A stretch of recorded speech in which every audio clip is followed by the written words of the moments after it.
اعوذ باللہ من الشیطان الرجیم بسم اللہ الرحمن الرحیم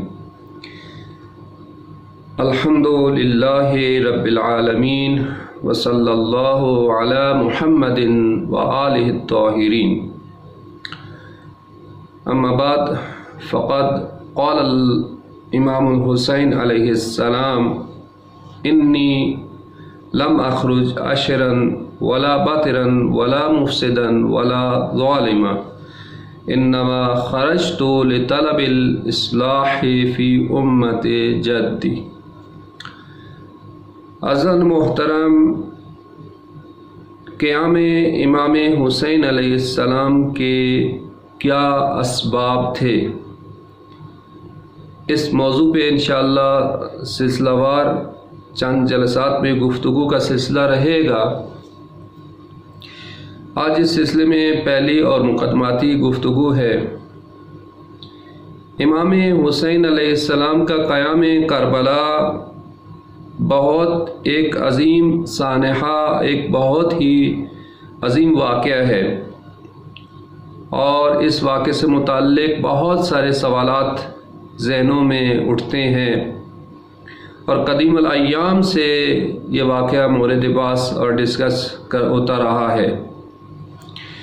امام حسین علیہ السلام نے کیوں قیام کیا، اس کے پیچھے کیا عوامل کار فرما تھے؟ امام حسین علیہ السلام کو مدینہ سے نکلنے کی کیا ضرورت تھی؟ مدینہ میں بیٹھے رہے تھے، جس طرح دیگر اصحاب موجود تھے، دیگر افراد موجود تھے، امام حسین علیہ السلام بھی مدینہ میں رہتے، مدینہ ان کے لیے امن کا باعث تھا اور یہ واقعہ رونما نہ ہوتا۔ یا امام حسین علیہ السلام نے اگر کہیں جانا تھا، قیام کرنا ہی تھا، تو کوفہ کی طرف ہی کیوں گئے، دوسرے شہروں یا دوسرے علاقوں میں کیوں نہیں گئے؟ اس طرح کے اور بہت سارے سوالات ذہنوں میں آتے ہیں قیام امام حسین علیہ السلام سے متعلق۔ تو اس سلسلے میں عرض یہ ہے کہ واقعہ کربلا کو یا کسی بھی تاریخی واقعے کو سمجھنے کے لیے چند چیزوں کی طرف توجہ کرنا ضروری ہوتی ہے۔ کوئی بھی واقعہ جب رونما ہوتا ہے، تاریخ کے کسی حصے میں، خاص حصے میں، خاص زمان، ایک خاص زمان میں، مکان میں وہ واقعہ رونما ہوتا ہے، لیکن اس واقعے کو سمجھنے کے لیے ہمیں تاریخ کے اوراق کو پلٹانا پڑتا ہے اور پیچھے جانا پڑتا ہے۔ یعنی اگر واقعہ کربلا 61 ہجری میں پیش آیا تو ہم اگر واقعہ کربلا کو جاننا چاہتے ہیں تو ہمیں فقط 61 ہجری کو نہیں دیکھنا، بلکہ ہم نے پیچھے پلٹنا ہے اور رسول پاک صلی اللہ علیہ وآلہ وسلم کی وفات کے بعد سے لے کر یہ 50 سال کا جو عرصہ ہے، اس کو دیکھنا ہے کہ وہ کون سے عوامل، وہ کون سے اسباب رونما ہوئے جس کی وجہ سے امام حسین علیہ السلام کا یہ قیام اور قیام کربلا سامنے آتا ہے۔ تو بس کسی بھی تاریخی حادثے یا واقعے کو سمجھنے کے لیے ہم فقط اسی ایک زمانہ جس میں وہ واقع رونما ہوا ہے، فقط اس کو نہیں دیکھنا، بلکہ ہم نے پیچھے پلٹنا ہے، تاریخ کے اوراق کو پلٹانا ہے اور پیچھے پلٹ کے دیکھنا ہے کہ یہ واقعہ کیسے اور کن عوامل اور اسباب کے تحت یہ رونما ہوا۔ دوسرا نقطہ یہ کہ کسی بھی تاریخی واقعے کو جاننے کے لیے یہ جاننا ضروری ہے کہ اس واقعے کے اندر جو شخصیات ہیں، جو کریکٹرز ہیں، وہ کون ہیں۔ ان شخصیات کے بارے میں، ان کے کردار کے بارے میں، ان کی تاریخ کے بارے میں جاننا ضروری ہے۔ مثلا واقعہ کربلا میں اگر ہم دیکھتے ہیں کہ حق اور باطل ہے، ایک طرف امام حسین اور ایک طرف یزیدی لشکر ہے، تو ہم نے دونوں طرف میں موجود افراد کے کریکٹرز کو دیکھنا ہے، دونوں طرف کے افراد کو دیکھنا ہے کہ یہ کیسے افراد ہیں کہ جو آمنے سامنے ہیں۔ جب تک ہم ان افراد کو نہیں جانچیں گے، نہیں دیکھیں گے، اس وقت تک ہمیں واقعہ کربلا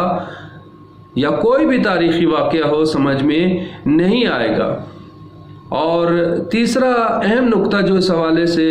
ضروری ہے وہ یہ کہ کسی بھی جو بھی واقعہ رونما ہوتا ہے، وقوع پذیر ہوتا ہے، تو اس کے جو حقائق ہیں ان کو جاننے کے لیے ضروری ہے کہ اس سے قریب الوقوع بہت سارے دیگر جو واقعات رونما ہوئے ہیں اس سے پہلے یا اس کے بعد ان کو بھی جانا جائے۔ کیا واقعہ کربلا سے پہلے کون سے واقعات رونما ہوئے یا واقعہ کربلا کے بعد کون سے واقعات رونما ہوئے، ان کو بھی جاننا ضروری ہے اگر ہم صحیح طرح سے تحلیل کرنا چاہتے ہیں اور صحیح طرح سے اس واقعے کو سمجھنا چاہتے ہیں کہ کیا اسباب اور کیا عوامل کار فرما تھے۔ اور چوتھا نقطہ جو بڑا اہم ہے وہ یہ کہ قیام کربلا کے اسباب اور عوامل کیا تھے اور قیام کربلا کے اہداف کیا تھے، یہ دو الگ ٹاپکس ہیں۔ اکثر یہی ہوتا ہے کہ جب ہم کربلا کے واقعے کی تحلیل کرتے ہیں تو اسباب اور اہداف کو مکس کر دیا جاتا ہے، مخلوط کر دیا جاتا ہے، جس کی وجہ سے یہ واقعہ صحیح طرح سے سامنے